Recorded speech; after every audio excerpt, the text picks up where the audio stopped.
Welcome, everybody. I am back with season 2 of Stories of Service, Ordinary People Who Do Extraordinary Work. I'm the host of Stories of Service, Teresa Carpenter. It's wonderful to be back after a month off of podcasting. And I wanted to kick this show off on the best possible foot. So today I have a very special guest who joins me today, Andy Milburn. How are you doing today, Andy? Teresa, all the better for being here. I really do mean that. Actually, it isn't just a paltry throwaway line. I'm very happy to be here, and we talked a little bit beforehand, so I won't I won't go ahead and reveal steal your thunder. But I do want to say particularly happy for members, not for members, but I'm grateful for members of your audience who also happen to be at UConn. As you know, that's a period of my life that was close to my heart. Hold on, I've got son calling. No worries. And so now, yeah, and although tragic circumstances, I'm glad to see how relevant they are and how well they're performing across the board. No surprises there. Yeah, so well, kudos to all.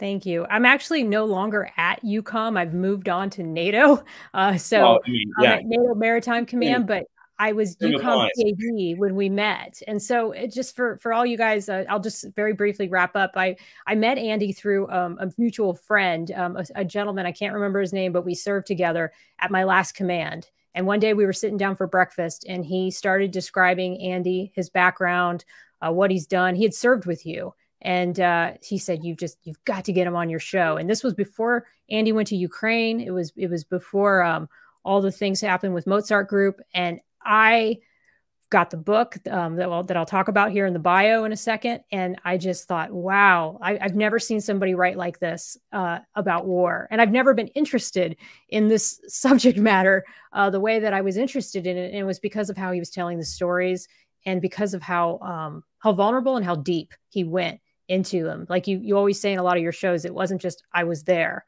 I did this. There's a real rich point to it. So I want to start off with that just because I'm such a fan of you and your work.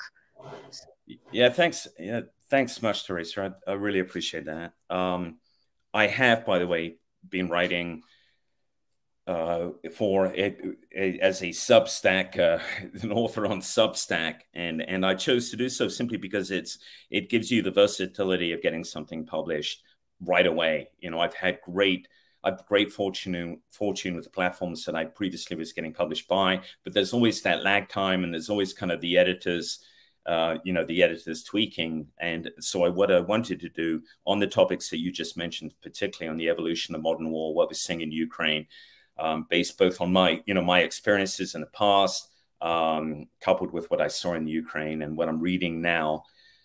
So if any of you guys are interested in that, any of your listeners are interested in that, please go to my Substack account and subscribe. It's not no charge at all. I just wrote another essay on unmanned platforms, and there's been a lot written about unmanned platforms, but what I try and do in about 2,500 words is sum up why these are important, and why the US is lagging behind, without being screaming about it, because several other people have written about it. But what I want to do is write about it comprehensively, but most importantly, in a manner that someone who doesn't know about drones or doesn't know about warfare, is not even interested in warfare, might find intriguing.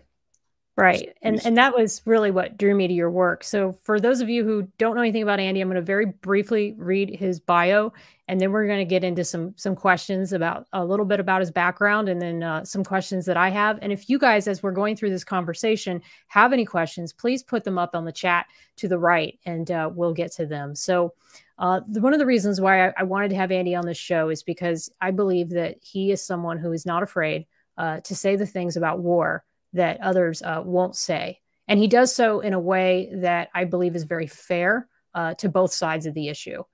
He most recently ran the Mozart Group. It was a crowdsourced, donor-funded private military organization operating in Ukraine. He is from Hong Kong, and he grew up in the United Kingdom, where he attended St. Paul's School, University College London, studied philosophy, and then he went to Westminster University and studied law. While at university, he traveled extensively throughout the Middle East and Asia to include a solo trip across Iran at the height of the country's war with Iraq. After university, he went and he enlisted in the Marines as a private. So he's a prior enlisted officer like myself. He was subsequently commissioned in the ranks, and as a Marine infantry and special operations officer, he's commanded in combat at every pay grade. As the commanding officer at the Marine Corps Special Operations Regiment, he was selected to lead a multinational task force given the mission of defeating ISIS in Iraq. In 2019, he wrote a critically acclaimed memoir, When the Tempest Gathers, and a number of articles, as he was mentioning earlier, for national publications. And the paperback edition, Andy, does that come out this week? It does. Thank you so much for mentioning that. My publisher would have been annoyed at me because, as usual, yes, paperback edition comes out on 7 July. Please pre-order by all means. It's long awaited. You know, 3 years after the hardback version came out. So yes, I'm excited, and it does offer you a few dollars dispensation for those who previously had bought, you know, the hardback copy.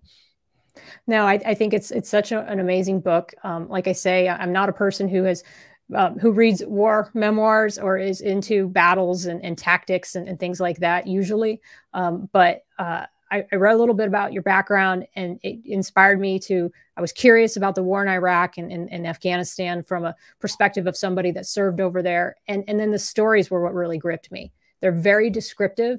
And like I said, they take on the perspective of sort of all sides to the conflict, which a lot of times somebody may not have. And I believe that's probably due to your philosophy background and your research about war.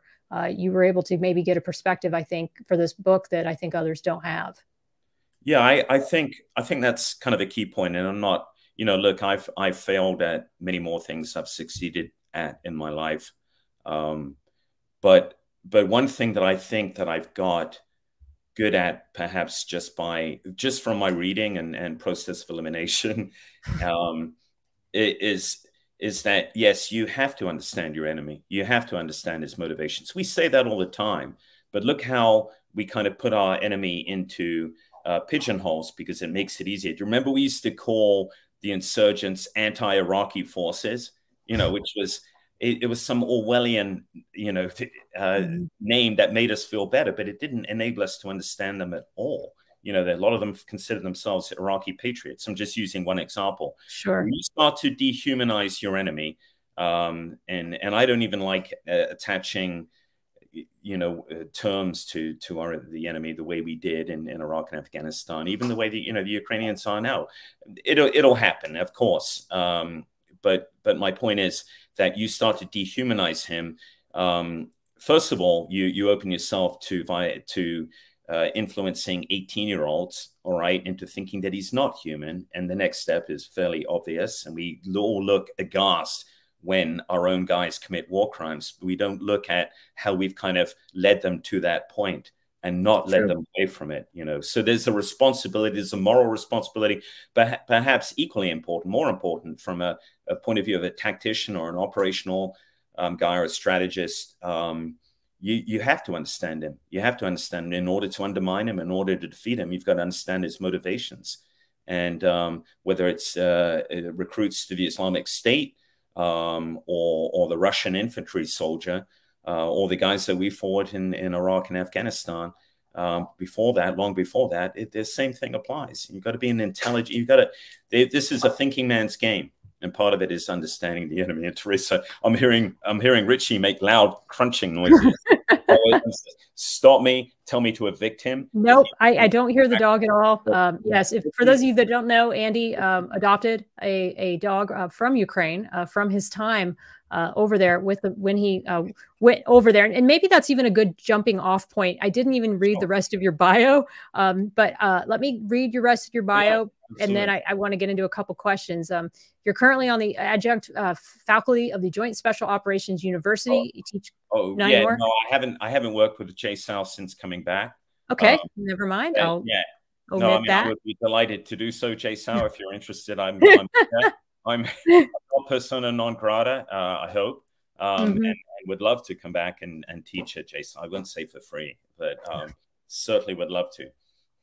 And then, as we just said before, you most recently started a Substack account where you analyze the conflict in Ukraine. And I highly encourage, I did link to it at the end of the show notes, and I encourage you guys to go to that because, like Andy said, I think it provides a perspective where anyone who even doesn't understand or hasn't been brought up to speed on where Ukraine is, you just sort of get this analysis of somebody who has been on the ground, was there for a year, and sort of knows some of the conflicts and where they're taking place and where they could be taking place next. Is that correct? Yes. I mean, that's certainly my objective. And it's really, again, I'm not doing this from the point of view of being an all-seeing, all-knowing closet Clausewitz. I really welcome discussion on my articles for all of you. You'll see in the threads, people push back on me, and I actually love that. It gives me, and sometimes it makes me rethink whole points that I make. So, these aren't like tablets thrown down from the burning bush. They're meant to be short pieces to initiate a discussion. And the discussion, regardless of whether you believe, whether you whether you agree with me or not, I don't think anyone can deny that these are important discussion points. They're absolutely critical discussion points, and we don't see anybody really in the blogosphere having these discussions back and forth. At least not in my circles. I mean, maybe in more of the intellectual or the academic circles, these things are going on. But I think what you're doing, Andy, is you're bringing this to the common people. Like somebody like myself, to pick up your book was a rarity.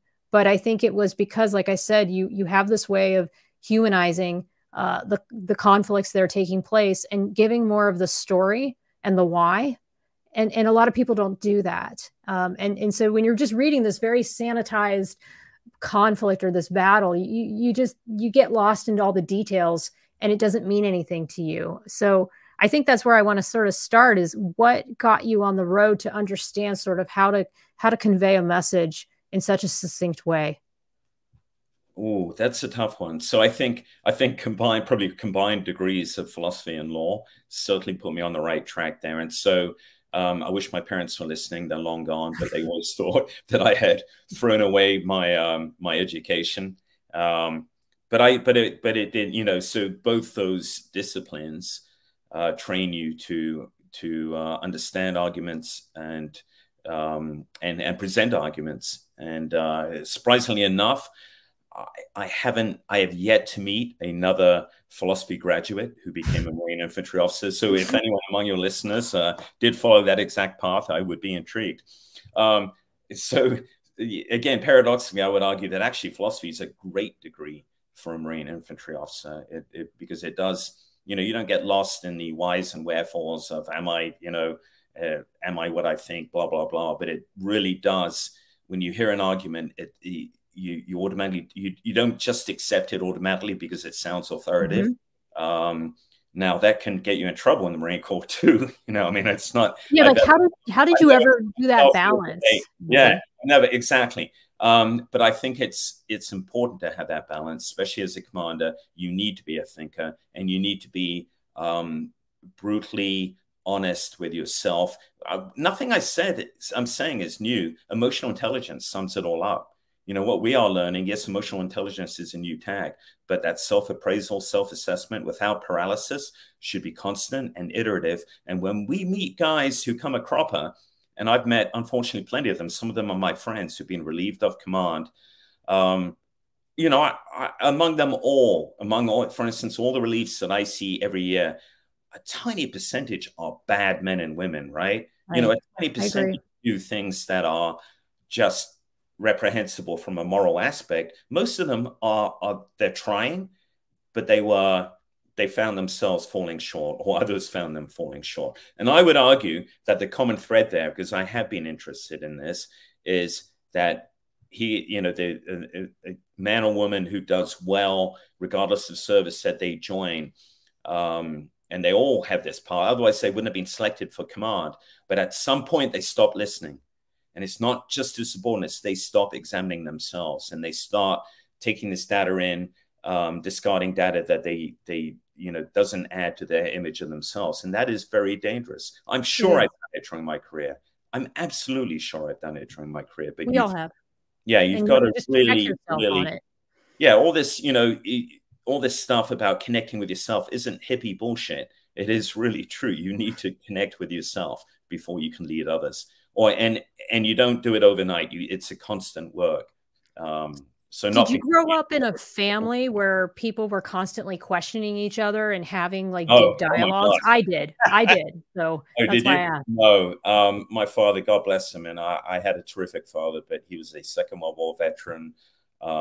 He's a merchant marine. He's a first officer on the Queen Mary, right? When the Queen Mary is carrying half a division of U.S. troops at a time across the Atlantic. So, yeah, probably not the background for, that'll well-arm a father to listen to his son saying, hey, Dad, how about turning right here? Or, so, but you know what? In fairness to him, he worked hard at it. And towards the end of his life, I was able to argue with him, which is, as you can probably tell, one of my, unfortunate or fortunately, one of my kind of, I would say shortfalls, but certainly I can be argumentative. It's not from an aggressive standpoint. I just really enjoy the discussions. Right. But I mean, you remind me of sort of a wartime version of a Jordan Peterson. And I don't know if you know who that is. He's a huge like thinker, deep talker kind of person. And I grew up in a household where we were always having these crazy, deep conversations. That was like a dinner table kind of thing where we would pick a topic and we would go around the room and everybody would say what their views were on it. And then we would argue back and forth about the pros and the cons of that point of view. I mean, that was, my mom and dad were readers. And so I think that's where if I could look back to my own life and about how I'm so I consider myself to be, like you say, someone who analyzes themselves. And I can look back and say that was where I got it. So it sounds like for you, where you got your need to question things and to call things out and to write deeply about something, you think that was kind of from your schooling and from... I think it's schooling. I think it's probably just some genetic trait. Look, the Marine Corps is ambivalent about people like me. People like me, people who like are. Yes.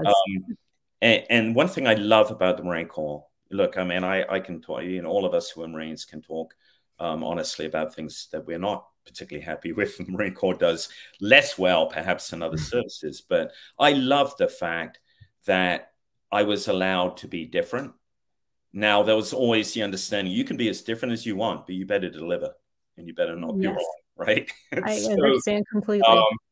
But I love that. And I love the fact, so the Marine Corps can foster renegades to a point. Look in the past, guys like Pete Ellis, who developed amphibious warfare amphibious warfare operations, and was really the catalyst for Oakland Orange, right? And I'm sure there's historians looking at me going, yeah, you messed that one up. But no, I know he was, right? He was ultimately the catalyst. He was doing all this research in the 20s into to everything from development of the Higgins boat, to operations for retaking islands in the Pacific, which he very presciently foresaw would have to happen. But Pete Ellis was also sadly an alcoholic and probably died of alcoholism and a chain smoker. By the way, there's a painting in Marine Corps University where they have painted over his cigarette. No.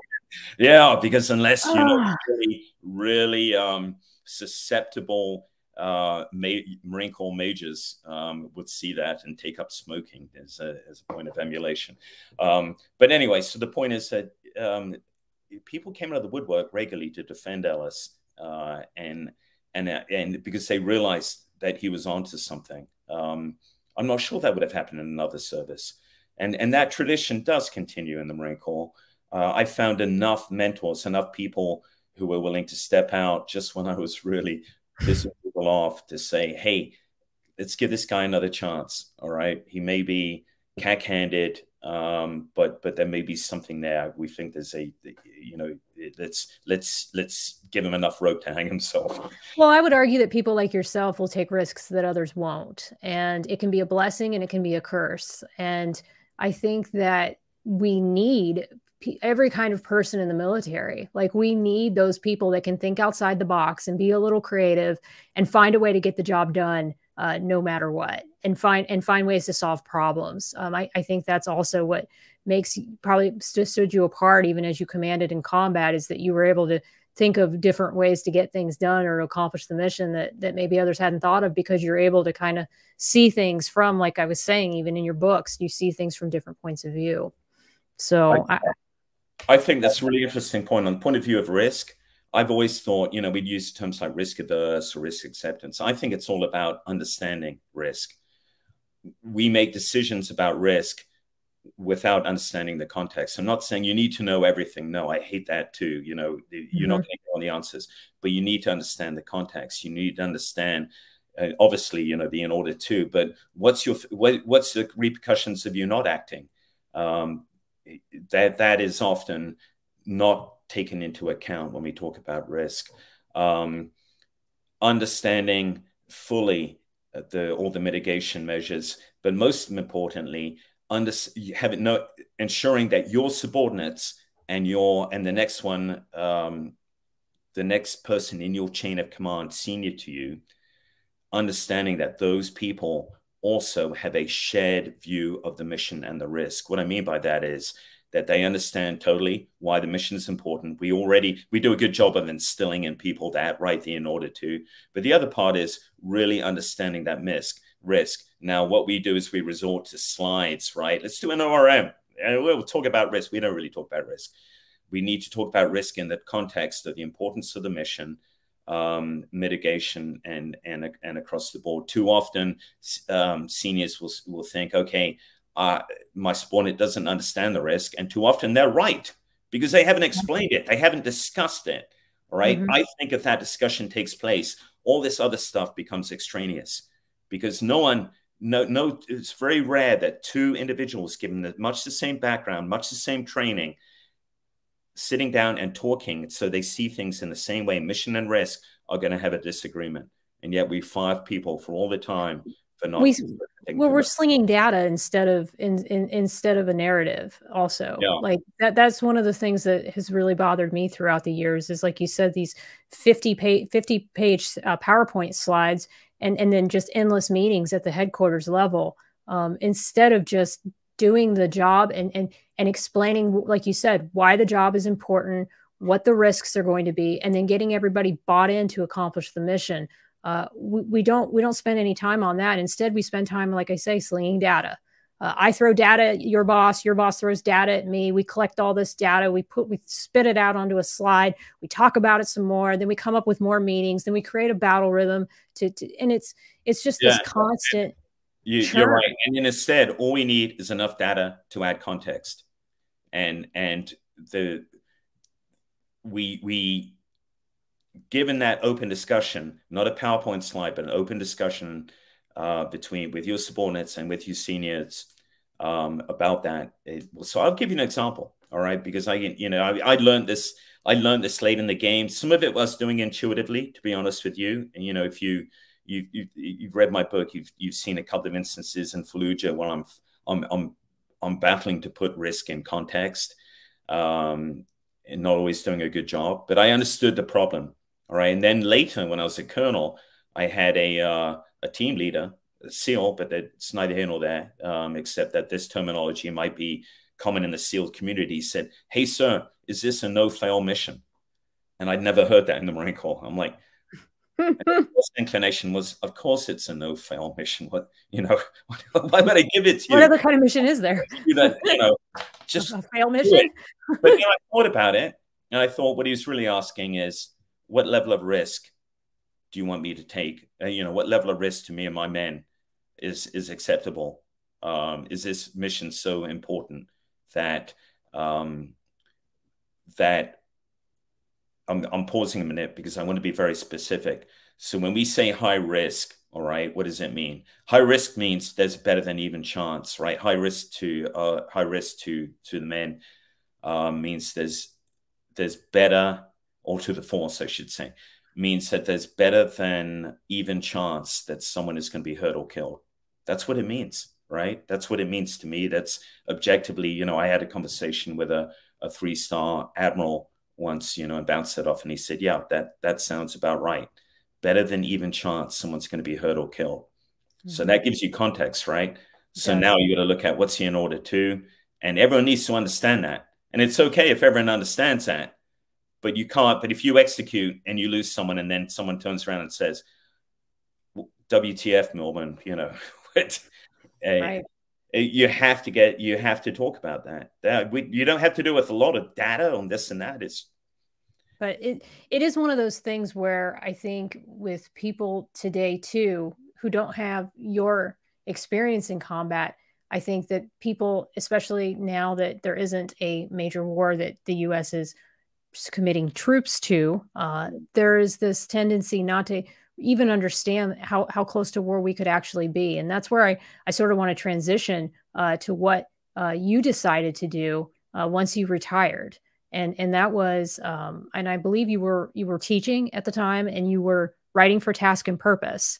And so if you could take me back, I read your first article from Task and Purpose where you talked about the Legion, I think it was, with the kids from all over the world who descended upon Ukraine. And I thought you were going to be a reporter over there, which was sort of interesting to me because I was like, oh, okay, Andy's now a Task and Purpose reporter. But tell us a little bit about how that all got started. Yeah, absolutely. So first of all, I want to call out favorably a guy, Paul Skoda. I'm mispronouncing your name, Paul. I'm sorry.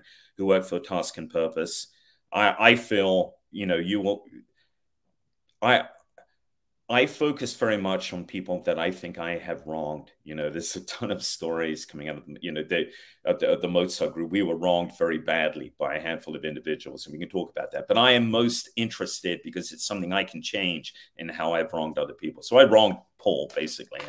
He went to bat for me. He got me a freelance job with Task and Purpose. And then I went ahead out there. It wasn't pre-planned, but I ended up forming the Mozart Group.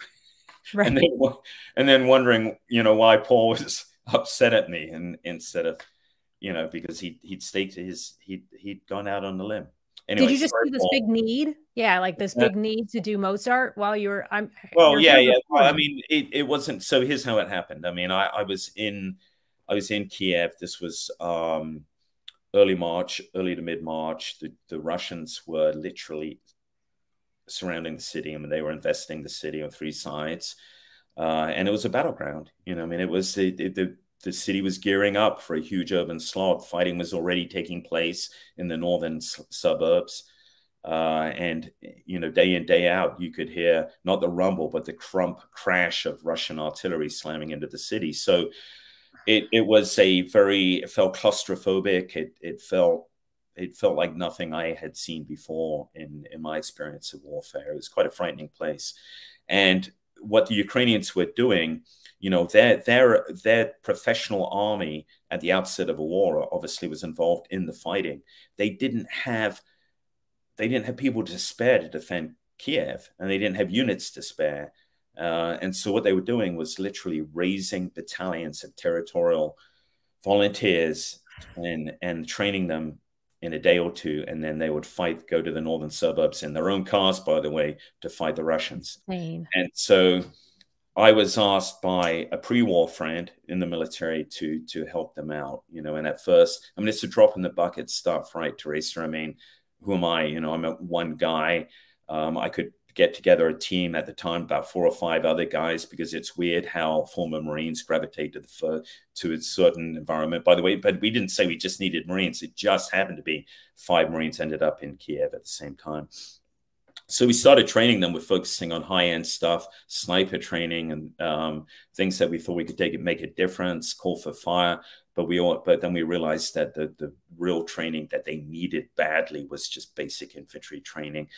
They were throwing guys into the line who'd never fired a weapon before. And so just teaching them how to do that, teaching them how to use it, and then how to use a javelin. Because remember, this was the mobile fighting where anti-tank guided missiles was still playing a key role. And so we were doing a lot of training on that too. But bottom line is, it was a 5-day course. And at the end of it, these guys and girls would climb in their cars and drive to the north and fight the Russians.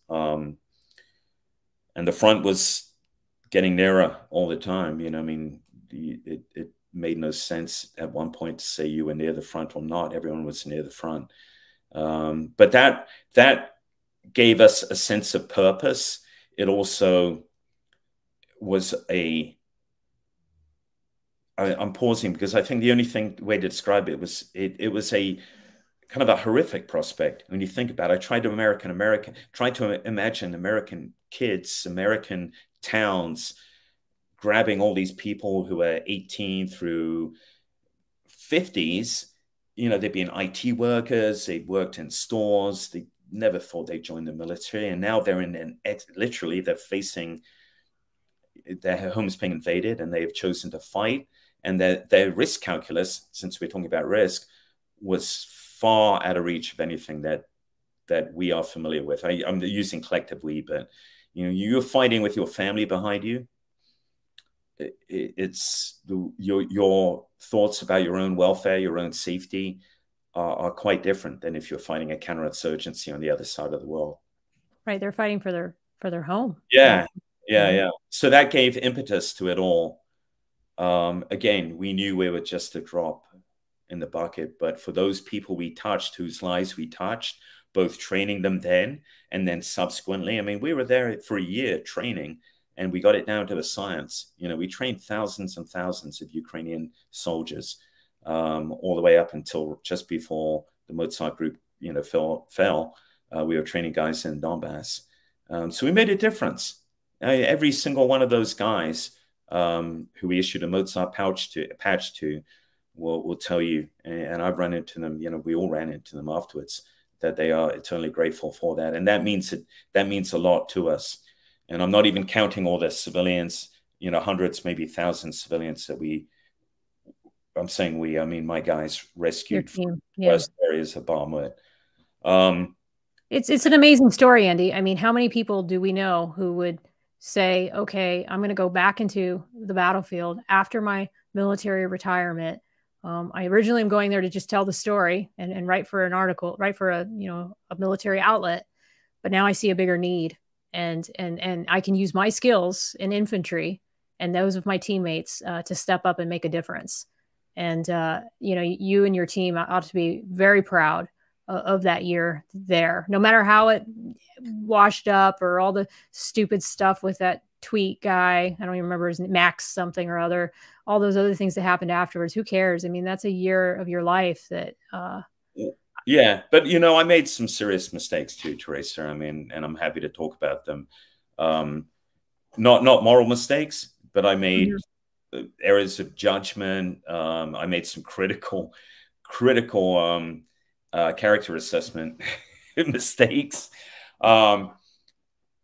Ultimately, this may sound strange, I wouldn't change a thing, because yes, the Mozart Group came crashing down after a year, but it was an important year. It was an important year for Ukraine and for everyone we touched, but we couldn't have sustained what we were doing. And the reason is risk. It comes back to what we're talking about, because when I talk about context, the risk was off the scale. There is no context we could talk about risk and come to a sensible conclusion that we should continue doing what we're doing.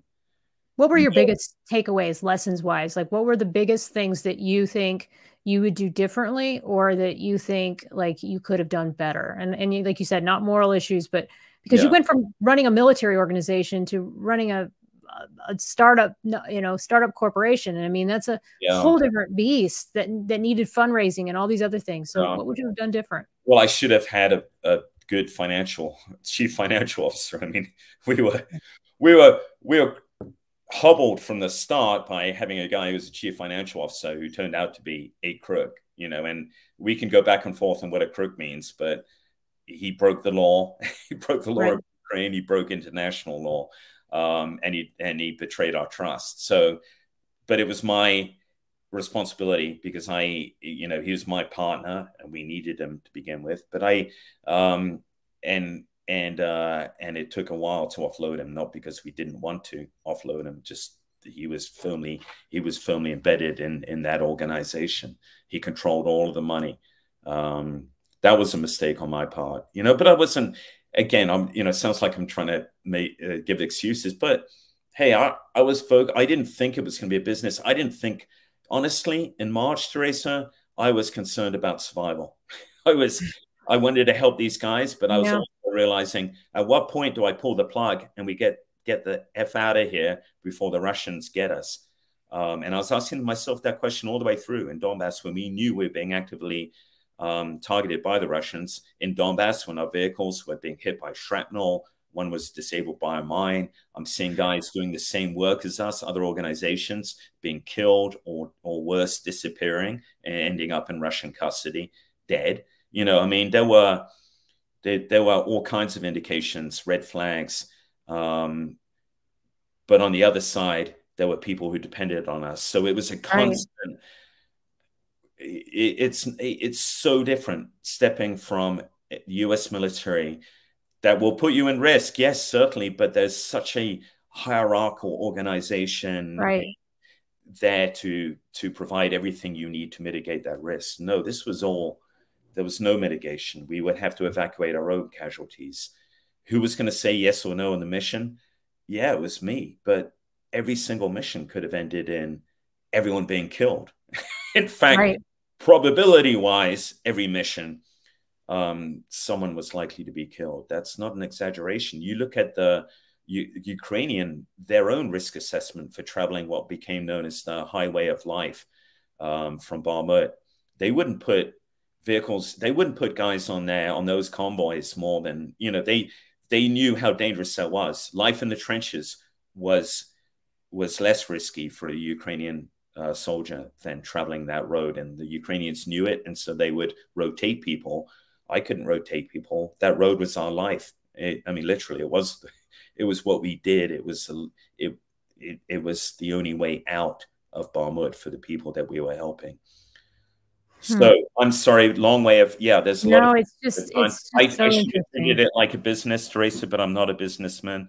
I should have, we should have certainly, we brought in some people who were shaky jakes towards the end. But as the business grew, it couldn't just be 4 of us who were in charge of everything. I had to delegate, of course, and bring in guys with good resumes. But one thing I learned too in that environment, good resumes, you have to forgive my language, good resumes don't mean shit. Right. Oh, for sure. You have to see what they're working. I mean, really, you need to know someone and you need to see them under those conditions. We had tier 1 guys, US and UK, who could not perform because they were just overloaded by the risk. And they kept asking me, what if? And I'm like, dude, if you want me to answer all your questions, the best thing for you to do is stay in Kiev, because this is bad. It's, there's no ways around. So I'm here now in Florida. All my guys are back. They're out. And if someone offered me, I don't know, someone offered me 3 months worth of operating costs. I've got guys contacting me all the time saying, Andy, tell me when we can go back in. Do it. Wow. Do it. Absolutely not. Even though I can look you in the face saying, I know it would save lives, I wouldn't do it, because we would lose people too. And that would be my fault. It's very difficult. It is very difficult. And as you speak of trauma, there was one thing I wanted to ask you about, and that's about some of these people that you've served with over the years. And what is your thoughts about people's ability to take on risk based on how much prior trauma they've had? Do you think people who have had more trauma have a less resistance to risk? Or do you think that people who've had more trauma, because I sort of go back and forth about this, but who have had more traumatic events are more hardened and more resilient because they've had their butt kicked a lot of times, and then they've figured out a way outside it. Have you seen any patterns in the guys that you've seen? No, I haven't. And, if I did, I'd be hesitant to repeat. Yeah. I know there would be, more qualified people who would say, no, that's absolute bullshit.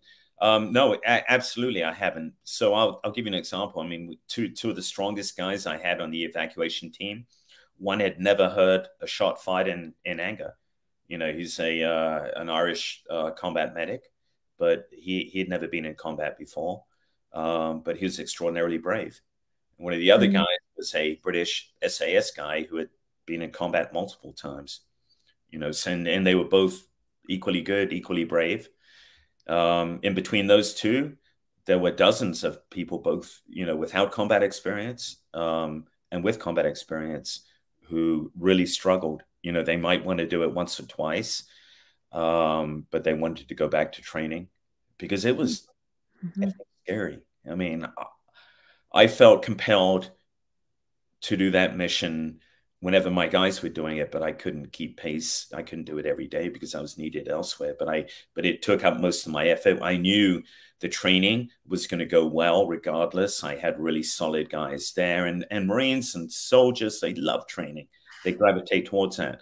But driving into a city that's just being pummeled by airstrikes and artillery, not knowing which streets are held by the Russians and which by the Ukrainians, that's not something any of us could pull from a previous playbook.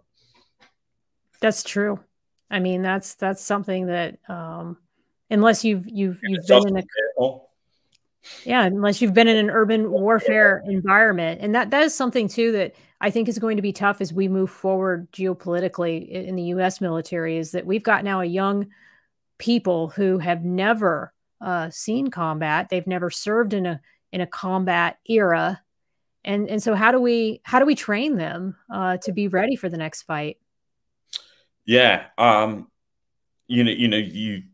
Something you said had something. Oh yes. Yeah. You mentioned, unless they've been in previous urban combat. Well, I went through the Battle of Fallujah, which for, you know, modern day US military is kind of we think of that as being kind of the crucible, the hardest urban fighting, hottest urban fight, yes, in history, or whatever. I would go through the Battle of Fallujah 3 times before I would make another 3 trips into Bakhmut or that area. It was that, and Fallujah was no easy task. I mean, of course, you know, I mean, you are, especially as I was an advisor with the Iraqis, God bless them, Iraqi battalion. You know, super guys, but they weren't prepared for that. And the bottom line is they wouldn't go in to clear a house unless there was a U.S. advisor ahead of them. You got 2 advisors per company. You got 120 guys in a company. That means every day, every house, one of you is clearing it, going in first. There isn't a Marine rifle squad who went through Fallujah, probably that where someone can say, yeah, I had to go into every second house in our, and so that wears on you. I didn't enjoy Fallujah. I didn't feel any of the exuberance or exhilaration that others describe afterwards. I don't talk about it a lot because my overriding memory is just survival, you know, trying to make things happen, not give in to my own considerable fears, but have an influence on those around me that was positive. And that was a daily struggle for me. I was barely holding on by my fingernails. Do you think the Mozart Group was harder than you being in combat, like you being in war in Fallujah in Iraq? Like if you compare, oh my God, 100%. Really? Oh yeah. I mean, if I was, you know, if me or any of my guys was hurt in Fallujah, as they were, I mean, not me, but you know, we had, even when we couldn't get helicopters, and we knew we could get a guy in the field service hospital within an hour. I mean, the field surgical hospital. I mean, there was no,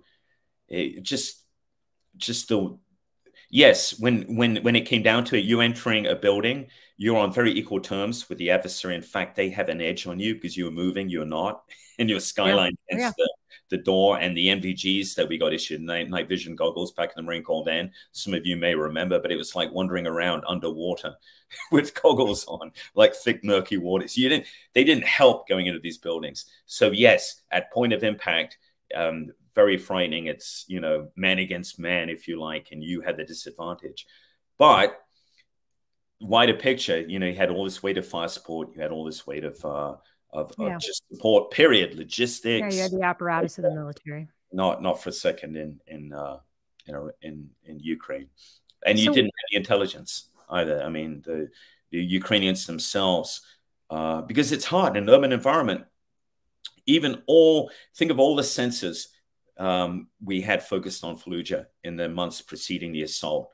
And yet I couldn't tell you which house was occupied or not as we went into them, because it's such a fluid, back then, non-transparent battlefield, counter-transparent, whatever the term is. Now things are a little bit different, but you still have that problem in urban areas, is you never really know where the enemy is, and things change all the time. The garbage dump in Barmut changed places. Well, we were there 6 times, fighting over a garbage dump, which just gives you an example of how hard things were to just even run something as simple as that on a day-to-day basis. Where do you think Ukraine is going to go next? I mean, now we're at 2 years, almost 2 years of war, 1.5 years, and it doesn't seem like it's letting up anytime soon. And now we saw what happened just recently in the news with the mercenary group, the Wagner Group. Mm-hmm. It just seems like it's just going to keep dragging on and on and on. Is that what you feel? Here's my concern, Tracer, and again, if your listeners want to read a little more depth about this, please go to my Substack account and read the articles there. But here's my concern. Yes, I had a worm's eye view of the Ukrainian military, but it was over a year, and it was over enough units that I feel comfortable to make some generalizations. All positive. I mean, the Ukrainian soldiers salted the earth. I'm not just saying that. You ask me why we stayed, it's because of the people we were helping. And the Ukrainian soldier chokes me up just thinking about it. Yeah, I mean, extraordinarily brave, extraordinarily motivated, extraordinarily trusting. But they lost all their institutional knowledge in the first year of the war. A lot of it.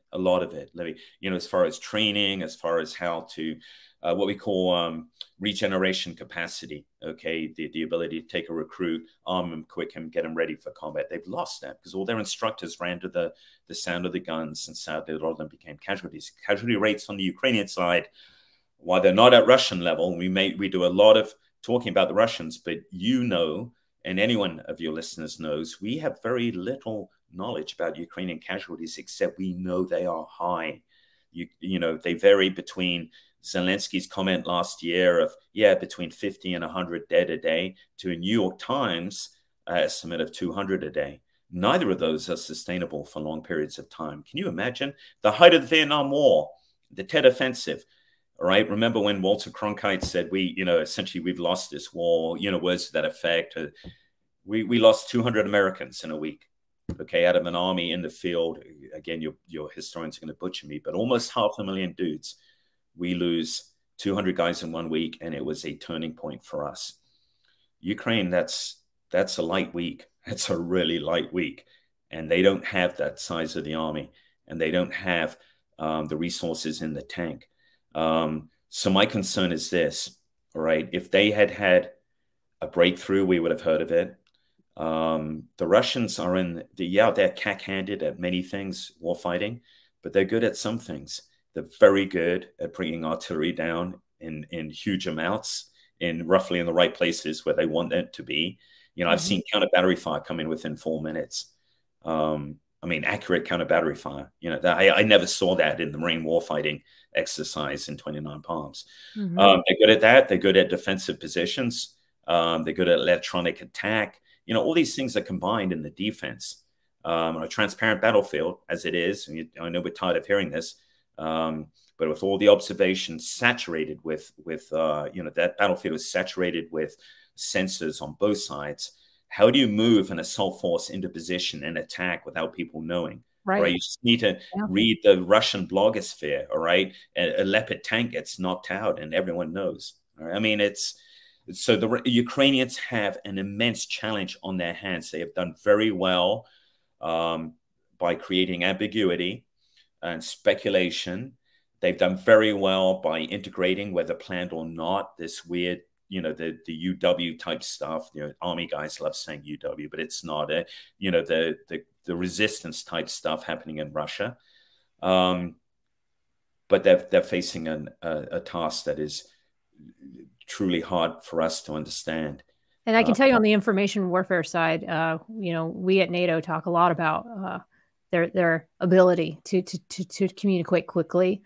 They seem to have lost a lot of the barriers that we experience on our end to get out messaging and storytelling. And so I think that has worked well. That has worked at the operational and strategic level. I'd like to see them work harder at the tactical level, the information space. I mean, we know. I mean, how many articles does anyone have to read about Russian morale being in you know, again, excuse my language, in the shit? Yeah. In the gutter. I mean, it can't get any lower. You know, everyone's like, oh my God, Prigozhin's done this. The Russian soldiers must be really. Trust me, the Russian soldier is already, you can't take his morale any lower. All right. But the Russian army is excellent at operating when their soldiers' morale is low. You know, you just have to read history about the Second World War. You know, you think all of Zhukov's guys were really hungry to be fed again into meat grinders? You know, I mean, their morale was rock bottom. Even, you know, even as they're coming into the outskirts of Berlin, I was reading an account of them, of Russian soldiers looting a wine cellar, and several of them drowned in wine. Right, and outskirts of Berlin. That's how high their morale was.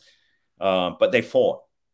So I don't, you know, us in Western democracies like to draw a correlation between, oh, their morale's bad, they're going to give in. No, but the Russians will do everything to put them in a position when you're in the defense, and they've got a choice between shot in the back or fighting. And they've got, you know, adequate artillery and defenses. I'm not making light of their situation. I'm just saying Russian morale low, so what? What I would like to see, but give them an exit ramp, an off ramp. By that I mean no shit broadcasting at the tactical level, because it's very easy to do. Same language, same platforms, for Christ's sake, cell phones. Hey, give yourself up. We give you Ukrainian citizenship. All right, all these things you've been looting can be yours. You can buy your own computer and big screen TV. You know.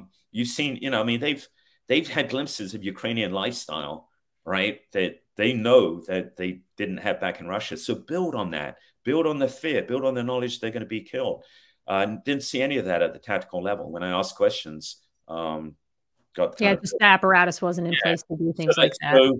So their only way out, and again, I'm not a big follower of YouTube videos, but if you look at the Ukrainians now taking trench lines, the Russians aren't putting up much of a fight.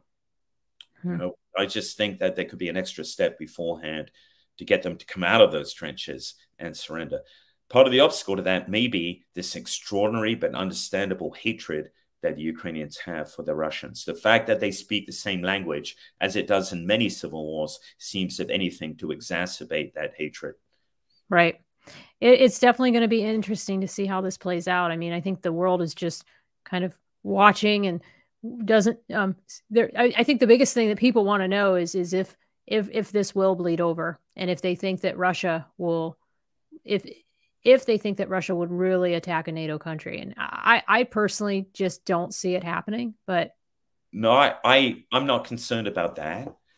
I'm concerned about this just being a bloody stalemate, devolving, being a bloody dragging on. And the longer it drags on, the more that benefits Putin for pushing, you know, especially if he's starting to talk about negotiating and he's still able to hold on to most of Donbass. That's why Bakhmut's so important. I mean, Bakhmut is a shithole, one-horse town. It has no military significant value, but the Russians have decided it does, and therefore it does, because the Ukrainians have decided to contest it. And I've written about this, you know, so I won't go into a lot of detail here. But Donbass, you cannot understate the importance of Donbass to Putin. You know, we know what he's after. The Ukrainians know what he's after, and that is why they're fighting for Bakhmut. I've watched all these, you know, the Western pundits talk about what a mistake it is, sacrificing lives. Yes, of course, sacrificing lives in itself is pointless. My point, but what I'm saying is there's some method to the madness on the Ukrainian side. They understand that the political goal, the all-important, all-encompassing political goal for Putin is to be able to stake a claim to Donbass. If he cannot do that, if he's back to status quo, prior to the war, he's lost. But if he can hold on even to just Bakhmut and threaten Kramatorsk, I mean, then he's got and that land bridge in the south, then he's ahead of the game. And so the Ukrainians have to remove his gains in both those areas before they can really face a reasonable negotiation prospect. And in order to do that, this offensive has to break through the main Russian line. All right. So far, no indications that it has done so. We're all obviously hoping, praying hard that this will happen, and the Ukrainians are pulling out all the stops to do so. But I'm not going to forecast, because I think that's a loser's game to forecast. Yeah, it is. War. But I'm concerned. I really am. And we are as well. I mean, I can tell you, it's interesting being at a NATO command now, and being a part of just these coalition of all these countries that I think we all are just sort of sitting back and watching what's happening and feeling a little bit helpless and a little frustrated that there isn't more we can do. We did a recent interview at work with one of the ship captains of one of our Norwegian task forces. And he did a really good interview here in the UK a few months ago. And that's pretty much what his comments boiled down to, was this frustration about being able to see what's going on over there, wanting to step up and do something, but the risk and the cost of intervention is just too high. And I think, and NATO doesn't need me to chime in on this, because I've been noticing the dynamics within NATO. But the dynamics within NATO are, you've got a block of, really strong, ardent Ukraine supporters no matter what. Baltic states, US, UK, in fairness, who are saying, hey, if, I get it, we can't include, you can't bring Ukraine into the NATO fold now, but we need to provide a publicized pathway for them to join NATO. And in the meantime, we need to give them security guarantees, assurances along the same lines as we've given Israel and Taiwan some assurances, right? Right. And along with that too, a wholehearted provision of weapons without the, oh my God, what if they hit Russia? We put in a stipulation, as NATO has done very well to this point. We'll give you this, just don't use it to hit the Russian motherland. Continue to do that, I would argue, to include the ATACMS, which is one thing the US can really give them, which will be a game changer if given a large enough quantity. By the way, that's the MLRS-fired missile with a range of 300 kilometers. All right, that is game changer. All right. Previously, what we've done, and I won't go through each piece, but if you look at artillery, what we've done is kind of, and missiles and rockets, and we've kind of parceled things out to give the Ukrainians a bit of an edge. HIMARS, just enough, platforms, but the Russians adapt. The Ukrainians had great success. Nokia, this, this on both the secret and non and beyond levels. The Ukrainians have had great success with HIMARS. Let me put it that way, doing what they intended to do, but because they didn't have sufficient systems, maybe, or they didn't have the longer range systems, the Russians have been able to adapt. They've altered their methods for logistics resupply. They don't store ammo in the same way, in the same quantities within certain kilometer of the certain range of the front line. They adapt. That's what happens when you just give people enough ability to get slightly ahead. So we're either in or we're not in. Yeah. I say we're all in. If we're all in, give them attacks. If we're all in, why not have a no-fly zone? It's over Ukrainian territory, right? We're preventing hostile aircraft from flying over Ukraine, right? Just the way we did in, we've done that against sovereign nations in their own country before. Iraq. Why aren't we doing it now? So I think on a logic train, where I describe myself as a student of modern war. This student of modern war thinks that support the Ukrainians. You want them to win the war, you have to equip them the proper way to win the war. If you're playing some other, some other game, then by all means. I'm not saying NATO's doing that. Don't get me wrong. I'm not criticizing NATO. I think probably as I hope as you do, and everyone else listening. I mean, this is as awful a tragedy as this has been. This has been good news for NATO. NATO has a reason, and NATO has stood stronger and had presented a more unified front than I would have ever guessed that they were 2 years ago. So, I mean, kudos.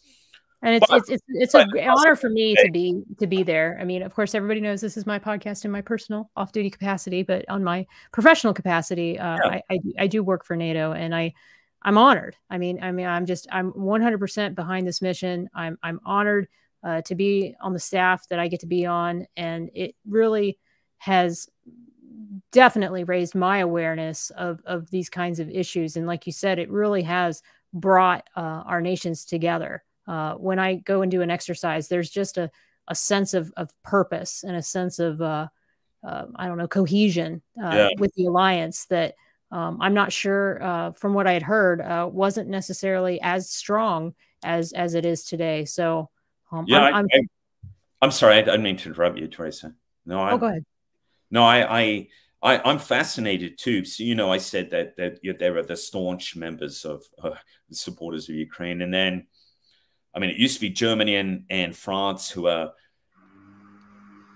probably most likely to backpedal, all right, because of energy concerns, because of economic concerns, because both have seen themselves as being moderators for whatever reasons. But now even Macron he's gone from saying NATO is brain dead to being an advocate of the organization. So I think in the end, Germany may need some persuading if this looks like it's devolving into a stalemate.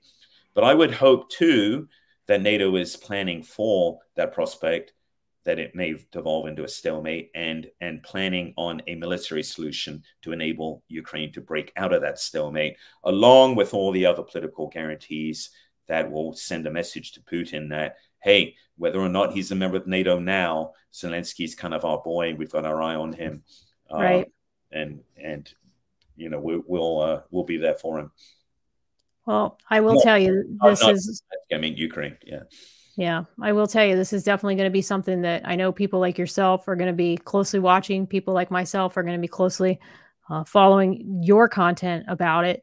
What's next for you other than the blog? What kind of do you see as your next steps as you go down your journey as a war scholar? Well, I need to find, I need to find a job actually. I've been getting my life back in order. I've got, I'm sponsor for 2 Ukrainian refugees, 3 if you count my dog. And I've got my kids with me too, which has been just terrific. I have very, very lucky that I have children.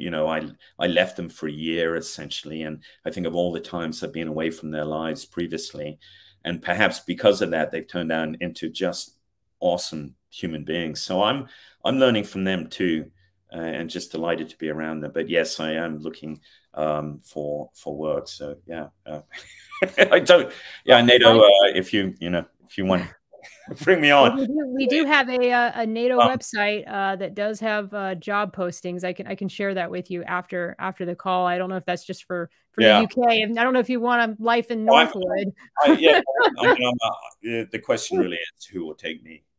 And there's a serious aspect of that too. I think, although my hands are clean, 100% in Ukraine, and I'm not saying that those who join the Legion, their hands aren't clean because they do it with the best. But what I'm saying is that I was not a foreign fighter. I've been miscalled a foreign fighter in an Atlantic article. And I do sense certainly a reluctance to take me on now by any organization connected with the government because of that. I think because of that stigma, possibly because of what, Andy Bain did or tried to do. By the way, that lawsuit, I want to say, has been totally dismissed. But he made for those of you who don't know what we're talking about, that's his old business partner, right? Who went after him, and there was a bunch of public communications about that. I don't know, Andy. I look at all that, and the Max thing is like, that's the price you pay when you're a person who speaks up and speaks out and takes risks, and that's just part of the roles of of who you are. Does that make sense? I couldn't agree more. And I'm not looking for sympathy. I open myself. The Max Blumenthal, by the way, guys. So I did an article in the Team House, which is I love the Team House podcast. Yeah. Yeah. Two great friends of mine, and they do it very well.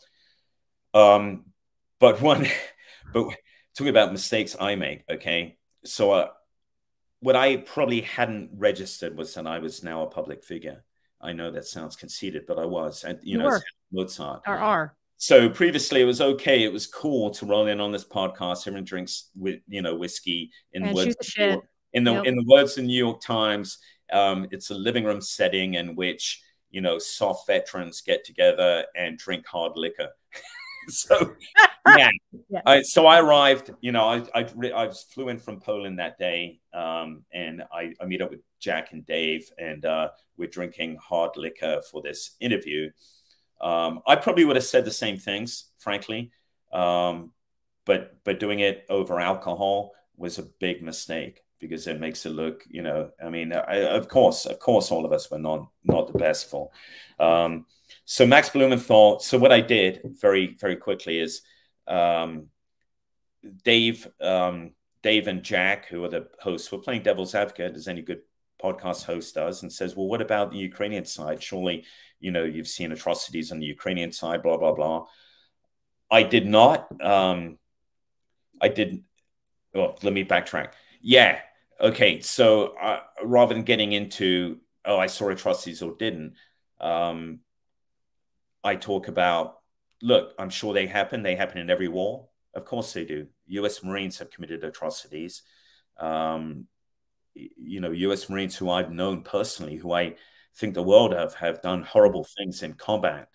And that's my point, is that you need to be vigilant to prevent that. And you need to have the upper moral high ground. Whichever side you're on, you need to make sure that your side is moral high ground. You are not doing this stuff, because you can't, when it comes down to it, if you're a Western democracy, or you have claims to be a Western democracy that believes in the rule of law, you cannot point to the enemy and say, oh, he does that. All right. We fight with the values we represent. We don't adopt those of our enemies. That is what I was saying, but I wasn't saying it very coherently. So it sounded like I was just criticizing Ukraine, saying, well, guess what? Zelensky, a month later, came out, said much more than I did about his own country, because he's but my point is, look, if you are going to have aspirations to be a liberal democracy, you can't crack down on and get pissed off when people criticize you publicly. I criticize my own government publicly. I have done in the past, and I am so proud of my government for allowing me to do that. And that's part of being in a democracy. That's part of your freedom of speech. So the flood of death threat, Max Blumenthal, benefit of your listeners. He's the son of a big political bigwig here, Sid Blumenthal. Max, not so much, but he's being a Russian stooge. No, let me say he's heavily influenced by Russia. I won't use the term stooge. He lived in Russia. His wife's Russian. He appears regularly on RT. He hasn't written anything critical about Russian Federation. Not at all. Nothing. Only praise.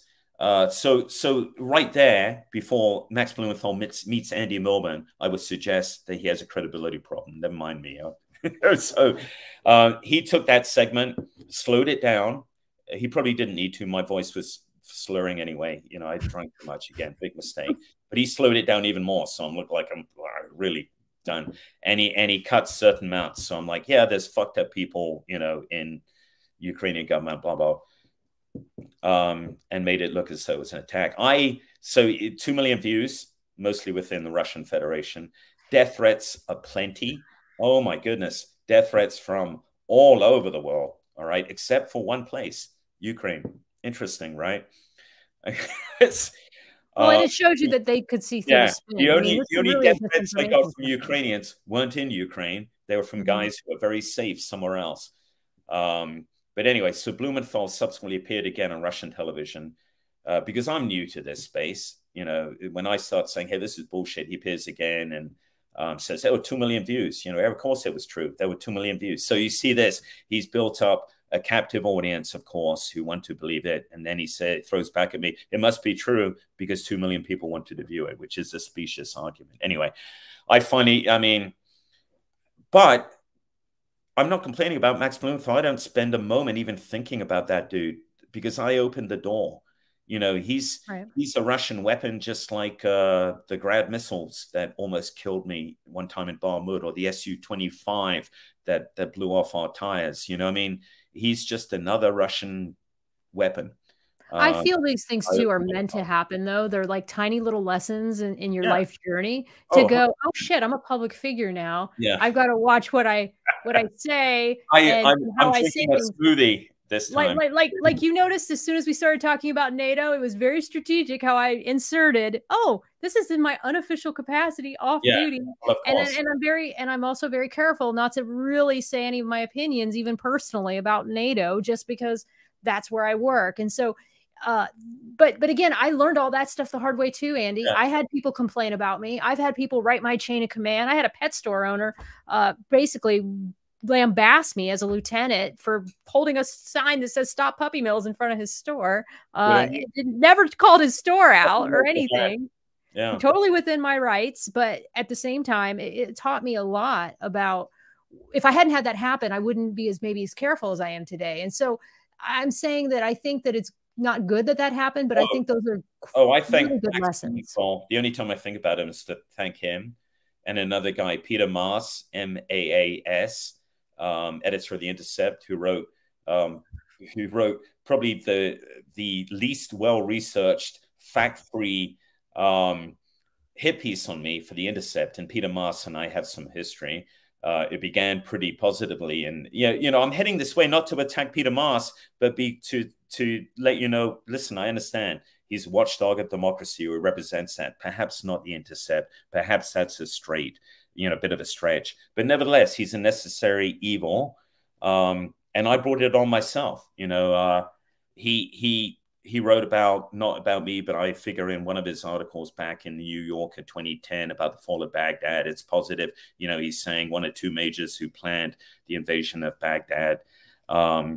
And the article is really the high point of his career, the toppling, appeared in the New Yorker. And it's well written for Maas. It's actually, but that was the high watermark of his career. Afterwards, he starts going into yellow journalism and ends up at The Intercept. Enough said, right? Well, he called me, based on our previous relationship, to ask me about a Marine who was missing.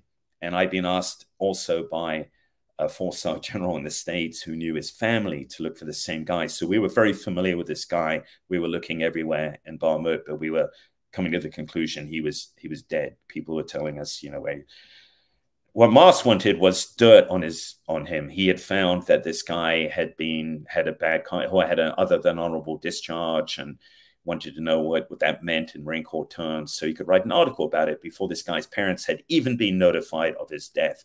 So I told him in no uncertain terms what I thought of that, what I thought of him. And then lo and behold, 1 month later, he gets this beautiful opportunity for revenge. Andy Bain, when I can't give Andy Bain the $5 million he wants, Bain comes up with all these allegations. Maas simply repeats these allegations in The Intercept. Anyway, this isn't about me complaining about it. I'm saying, look, I opened myself to that. His article pretty much finished me. It made the early bird. And I got calls from people who read that and literally just thought it was true. Oh, I saw it. And I'm just trying to say, look, dude, it's The Intercept. You've known me for 20 years. Are you going to really think that I do all these things? That's really sad. It is. And that's just shows you like how uneducated people are about media and about how and spin. I mean, as soon as I saw that stuff, I think I sent you a note around that time. I was just like, I'm really sorry. That was around the time I heard that you had left Mozart, and I'd seen the article about you being sued. And I think I sent you just a note. And I think I said, life is not black and white. There is so much more to these stories behind the story than people ever know. And when I read something in the press, I just go, I usually go to a podcast, to be honest, and I try to find an issue, try to find just common people like me who do these shows. And I want to see sort of if they've been interviewed like yourself on a show. And of course, then I saw the Team Room, I think it's Team Podcast stuff. And I was like, oh, okay, now I get it. And then you did the one recently. And again, even as I watched the one that you were getting accused of saying the war crimes, there was so much context to that conversation that was just completely missed from that clip. I say, look, I'm all in on Ukraine. I'm risking my life every day in that country, for that country, for that country's people. But I need to say these things. Yeah.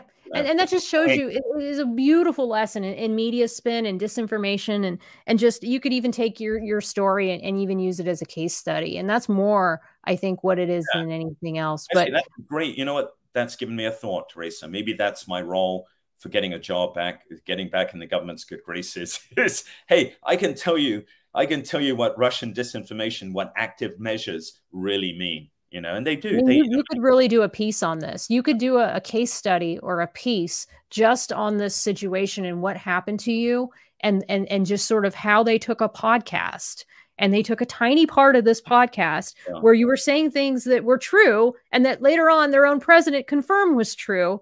And then all it took was one person with a big following who had a beef, had other things. And the next thing you know, people believe it's true. And these are not people that really know you, Andy. These are probably people that colleagues, people that have worked with you maybe, but don't really know the real you. No, you're 100% right. No one, I haven't lost any friends. I mean, everyone who knows me knows that's ridiculous. I mean, some of the examples were true. Some of his allegations. My dog did shit on someone's floor. But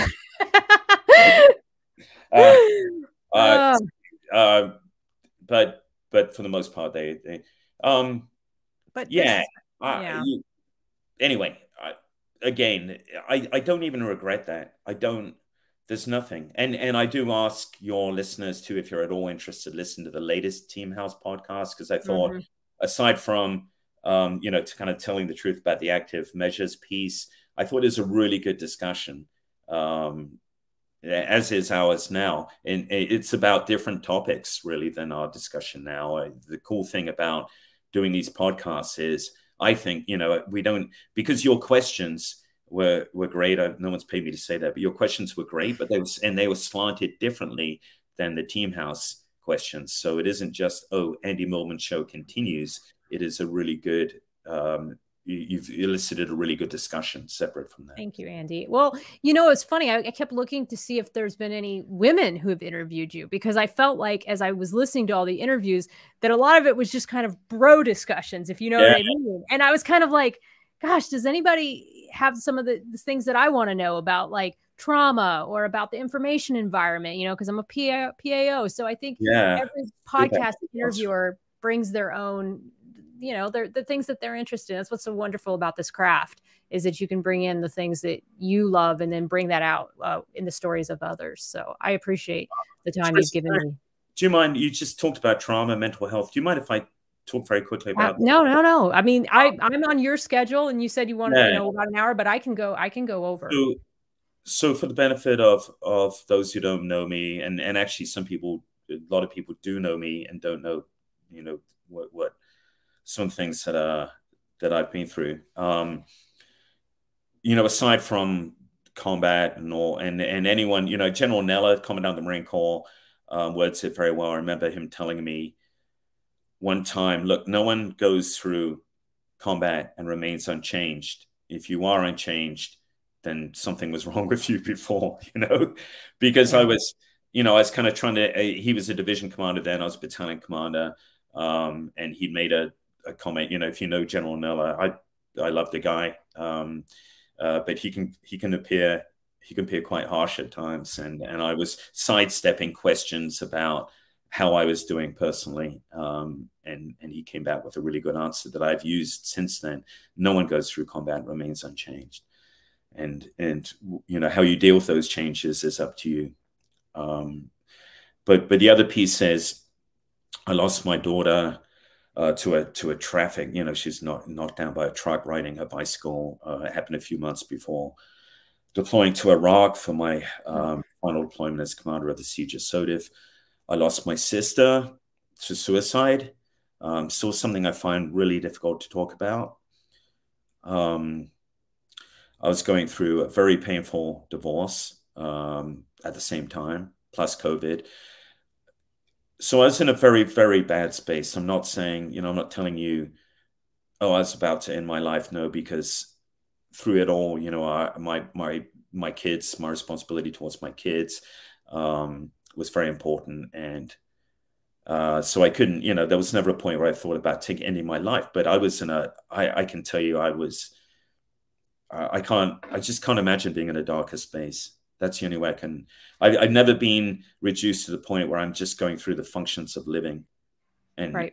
and that seemed like a win to me. Just getting up, yeah, not having anything to look forward to, just day to day. Okay, yeah. I'm going to PT, or yep. And I was I've had great support from the VA on physical stuff. Really good. I was singing their praises all day. On the psychological and mental stuff, not at all. Just it was partly access, partly just the people, honestly, who were involved in the counseling. From my perspective, they just didn't seem very interested in what they were doing. It is very hard to find a good counselor. Yeah, counseling is a hard thing, very hard. Anyway, and I was prescribed Zoloft, but I took it for a little bit. It's hard to tell whether something like that takes effect. But one thing I didn't like was the thought of taking an SSRI because of what it does to your ability, for serotonin updates subsequently. In other words, I didn't want to be in a position where I couldn't generate my own happiness, where I was relying on chemicals. Okay, yeah. to do that. I felt the same way when I went through my trauma treatment. I said, that was the first thing I said to my psychiatrist is I want to figure out how to process my trauma without medication. Yeah.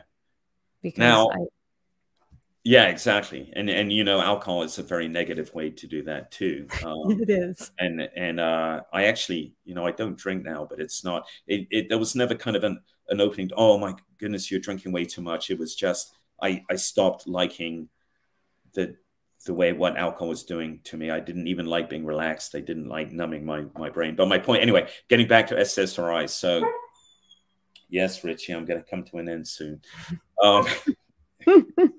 Actually, he's dreaming now. That's really sad. Oh, is that the yeah? Yeah, my dog does that too when she's dreaming. I'm not joking, but yeah. Yeah. Anyway, so bottom line is this: I did try cannabis in at the recommendation of another vet. Okay, this sounds like one Marine saying to another, but in a state where it was perfectly legal, microdosing, and it provided some relief. It's strange enough because you think back to high school, you think of dopers as being the dudes who are like,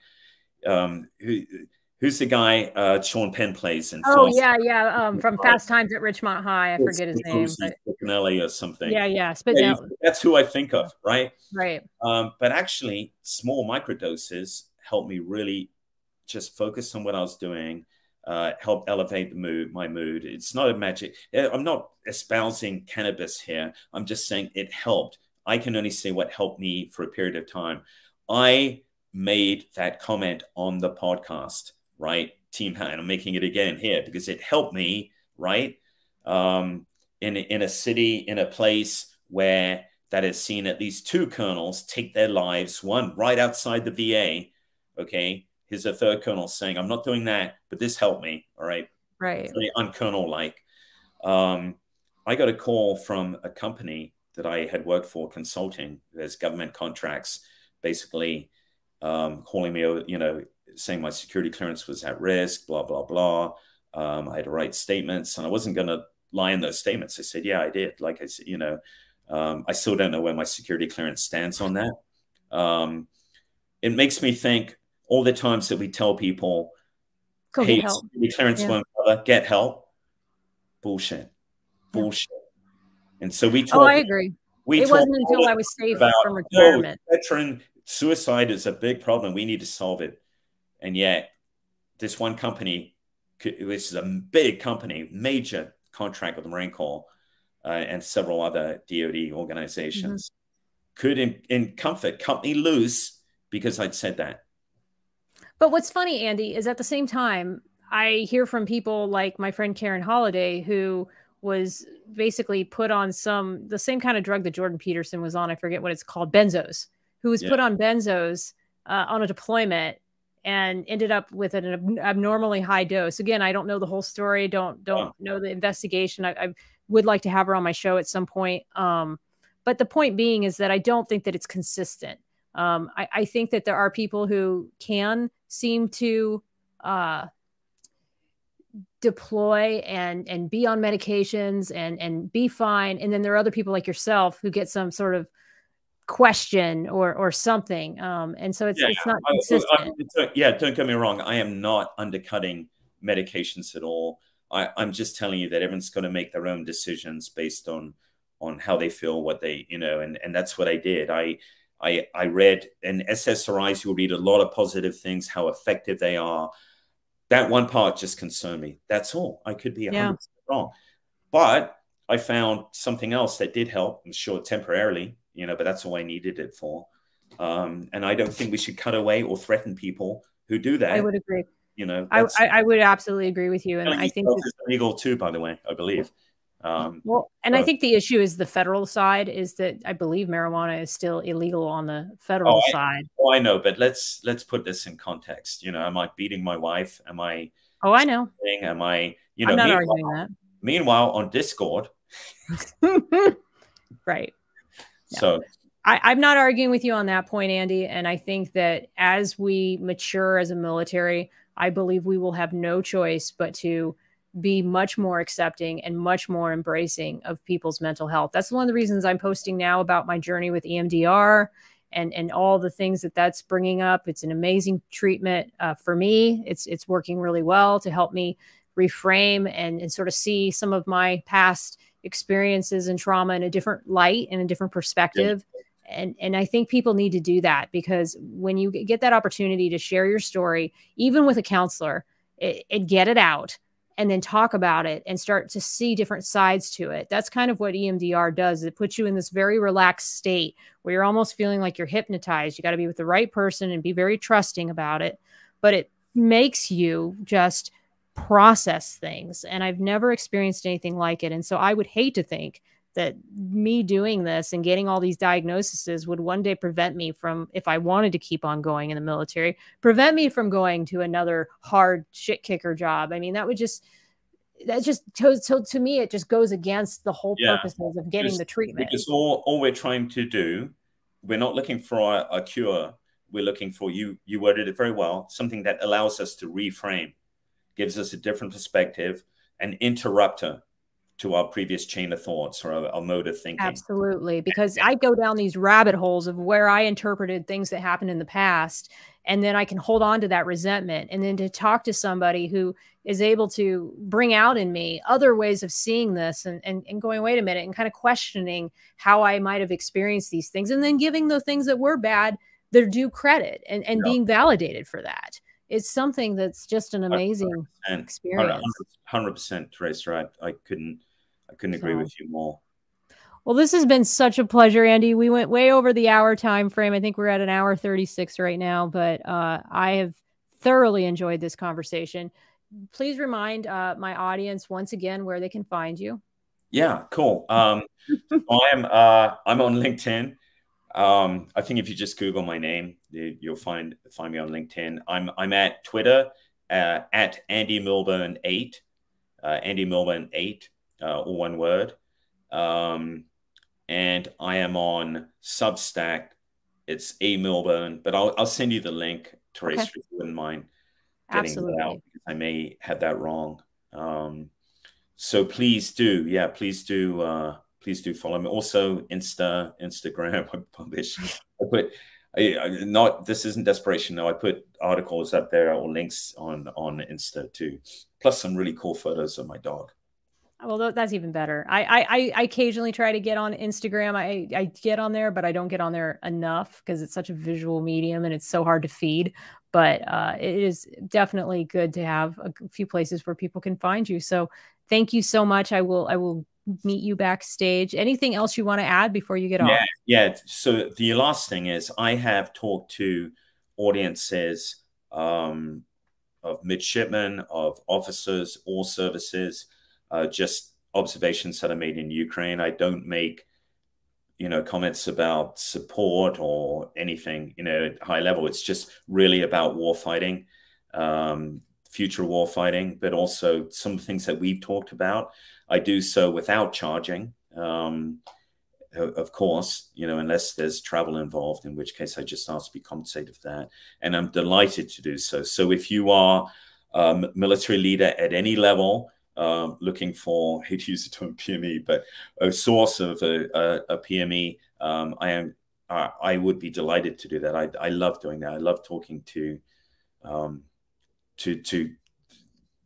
military men and women, regardless of rank, because I love the discussions. And your stories are wonderful. I listened to your VMI one this morning, and I loved how you didn't have any PowerPoint slides. You spoke from memory. It was great. PowerPoint. Yeah. So no, highly recommend you guys check them out. And yes, if you are in the academia world, I do think that Andy is a perfect fit for you. So, all right, I'm going to go on full screen and meet you backstage. We'll just chat real quick before I get off. But I want to thank everyone for joining me today.